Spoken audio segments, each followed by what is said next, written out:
Hi friends, ఈరోజు మేము బూడిద గుమ్మడికాయ వడియాలు తయారు చేస్తున్నాను. బూడిద గుమ్మడికాయని శుభ్రంగా కడిగిన తర్వాత నానబెట్టుకున్న మినపగుళ్ళను గ్రైండ్ చేసుకుంటున్నాను ఫ్రెండ్స్. గ్రైండ్ అయిన తర్వాత బూడిద గుమ్మడికాయ కోయడానికి కాదు కాబట్టి దాన్ని పగలగొట్టుకొని చక్కగా ముక్కలుగా సన్నటి ముక్కలుగా తరుగుకొని సన్నగా ముక్కలు చేస్తున్నాం ఫ్రెండ్స్.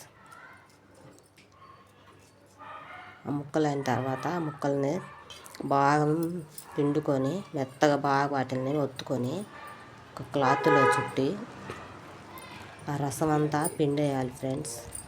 ఆ రసం అంతా బాగా బయటికి వచ్చే విధంగా పిండిన తర్వాత ఇంకా రసం ఏదన్నా నీరు ఉంటే దాంట్లో పోవడానికి రుబ్బురోలుని దాని మీద బరువుగా పెట్టాం ఫ్రెండ్స్.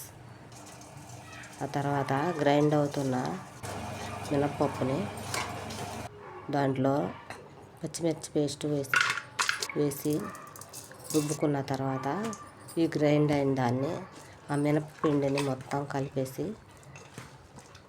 దీంట్లో శుభ్రంగా బాగా ఒత్తుకోవాలి ఫ్రెండ్స్. ఆ తర్వాత మంచి క్లాత్ని తీసుకొని వడియాలుగా పెట్టుకున్నాం.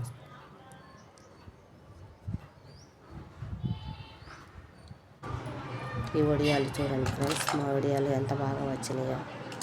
కరకరలాడే బూడిద గుమ్మడికాయ వడియాలు రెడీ.